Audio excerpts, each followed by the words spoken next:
O número de pessoas infectadas dentro da China superou o número de casos da Síndrome Respiratória Aguda Grave, a SARS, em 2003, da qual o Guga falava. Até agora, 132 pessoas morreram, mortes registradas, todas elas na China. A Organização Mundial da Saúde confirmou 5.997 casos nesta quarta-feira. Isso só na China, esse número. São cerca de 650 pacientes a mais do que a SARS atingiu dentro da própria China. Agora, no mundo, o número de casos da SARS ainda é maior. Foram mais de 8 mil casos em 2003, enquanto esse novo coronavírus, até agora, atingiu pouco mais de 6 mil pessoas, 98% delas na China. Aqui comigo no estúdio, o patologista, membro da Sociedade Brasileira de Patologia, Hélio Magarinos. Boa noite, Hélio. Muito obrigada pela sua participação. Vou começar sendo absolutamente direta. Esse novo coronavírus vai chegar no Brasil mais cedo ou mais tarde? Ou a gente pode ainda ter a opção dele não vir? Boa noite, Leilane. Boa noite a todos. Bom, a probabilidade de chegar no Brasil existe, com certeza, devido à globalização, viagem, muitas pessoas viajando, existe a possibilidade, sim, com certeza. É uma questão de tempo. Aí eu lhe pergunto, nós estamos preparados para enfrentar esse momento? Olha, todas as medidas que estão sendo tomadas agora estão sendo preparatórias para isso, né? O controle de pessoas que tiveram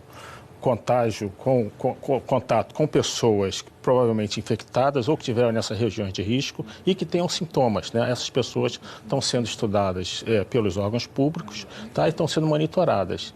E assim que tiver o teste específico, vai ser feito o teste específico e vai confirmar se podem estar contaminadas ou não. Os cientistas estão andando bem rápido, né? A gente já falou que foi definido o DNA do vírus, né? Os cientistas estão tomando providências. Ao mesmo tempo em que a doença avança, os cientistas também estão caminhando muito rápido. O que mais o preocupa nesse surto? Se você reparar bem, esses números foram apresentados agora, de um pouco mais de 6 mil casos confirmados.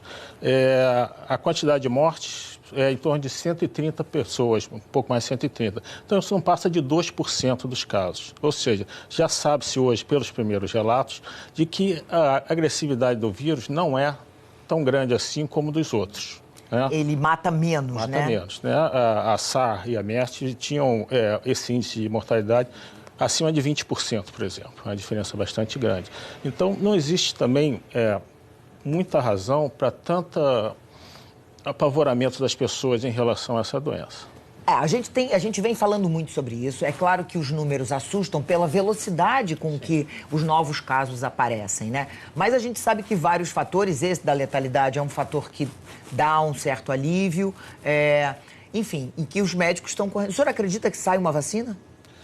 Olha, a vacina não é tão fácil assim, tão rápido. É um processo demorado. Porque demora, tem um processo muito específico para fazer a vacina e não acredito que vai sair uma vacina logo de imediato. Há tempo de cuidar desse surto, provavelmente não. Professor, a gente pediu que os nossos assinantes mandassem perguntas. Eu vou ler aqui. Levi Silva. O fato do Brasil estar na estação do verão diminui o risco de contágio de uma pessoa para outra? É possível haver um surto maior quando estivermos nos meses de inverno do hemisfério sul? O que faz com que nós tenhamos maior quantidade de casos no inverno, nos meses mais frios, é justamente que as pessoas costumam se aglomerar mais em ambientes fechados, né? Isso facilita a transmissão do vírus, que normalmente é feito por gotículas ou pelo ar. Por isso essa situação é mais grave no hemisfério norte, onde nesse momento é inverno. Exato. Agora, algumas pessoas falam que o ápice da crise nem começou, né? Vai ser em abril, né? O senhor acha que pode durar até os meses do inverno aqui no nosso país? Não dá para prever ainda exatamente como é que vai se comportar, mas... Vamos ver a próxima pergunta, então? O coronavírus é um vírus novo ou alguma mutação de um vírus já existente? Na verdade, o coronavírus é um vírus já antigo. Ele começou a ser descrito na década de 60, mas ele tem vários subtipos, né? Tem alguns subtipos já conhecidos, são subtipos que causam doenças como uma gripe comum, e tem alguns subtipos que causaram doenças mais graves, como o SARS e o MERS, que também são coronavírus. Esse é um novo subtipo que foi descrito agora. Uma vez que ele é um novo subtipo, a vacina teria que ser específica. Exato. Nada é o mesmo tratamento. Os tratamentos são os mesmos. O protocolo de procedimento é o mesmo da SARS ou da MERS. Exato. Não existe um tratamento específico que você diga, vai matar o vírus, né? Os tratamentos hoje são todos paliativos, ou seja, tratamentos sintomáticos, né? E tratamentos de suporte. Pessoas que têm uma dificuldade maior respiratória vão ter um suporte respiratório, né? Pessoas que têm febre, dor e tal, vão ter uma medicação para isso. A Ana Mendes pergunta como devemos nos proteger em lugares onde há aglomeração de pessoas. É aquela coisa, carnaval chegando, né? Mas tem que ver que tem que saber quais são os casos realmente suspeitos, né? Pessoas que tiveram naquelas regiões de risco ou que tiveram contato com pessoas de risco, de suspeita de terem tido a doença. Então, o fato de você estar num lugar com aglomerado de pessoas não quer dizer que você vai pegar o coronavírus. Ou seja, as pessoas que começarem a tossir ou ter uma sensação de gripe não precisam sair correndo para o médico. Com certeza, com certeza. Tem que ter calma. A menos que sejam uma daquelas pessoas classificadas como de risco. Vamos a uma outra pergunta? Temos uma outra pergunta? Não, ainda não. Queria lhe perguntar também a respeito da preocupação com relação aos procedimentos no mundo, né? O senhor acredita que o que está sendo feito assim, enfim, o mais eficiente ou o senhor teria alguma coisa mais a acrescentar? Até o que temos visto, a China, por exemplo, tem tomado diversas precauções para pessoas que... O senhor concorda com essa proposta do isolamento?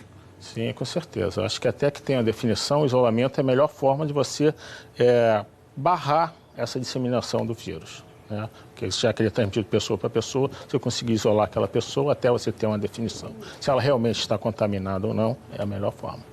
A gente sempre se preocupa com o sistema de saúde no Brasil, né? A gente sabe que nós não temos um sistema de saúde eficiente. Isso lhe preocupa se a doença chegar até aqui? Olha, isso preocupa em qualquer doença, né? Qualquer doença nós temos que ter um sistema de saúde que realmente consiga atender. Agora, depende muito da gravidade da doença, né? Depende muito da gravidade. Você tem uma estrutura... No caso, acho que estamos falando mais de velocidade do que de gravidade até, Exatamente, né? Exatamente. Como aconteceu já uns casos no H1N1, né? Então, eu acho que... A própria dengue, a gente viu aí, exigiu um esforço, Exatamente. Hospitais de campanha, muita coisa precisou ser montada. Sempre que se tem mais tempo para se preparar, é muito mais fácil. Uma última pergunta, Afonso Pena, que é estagiário, ele fala: a mortalidade desse vírus é menor do que a da gripe? O senhor já comparou com outras, mas é menor do que a da gripe? Olha, é difícil porque nem toda gripe ela é notificada, então você não tem certeza absoluta dos números de doenças com gripe. A gente sabe que ela deve ter um comportamento talvez semelhante à gripe ou talvez um pouquinho maior, mas ela não é uma doença assim, como já falado, que tem uma mortalidade muito alta. Muito obrigada, Hélio Magarinos, pelas suas explicações, pelo esclarecimento das dúvidas dos nossos assinantes. Lhe agradeço imensamente e a gente fica aqui torcendo para que, se ele chegar de fato, se algum caso for confirmado, que a gente consiga ter as ações necessárias. Ok, muito obrigado. Obrigada.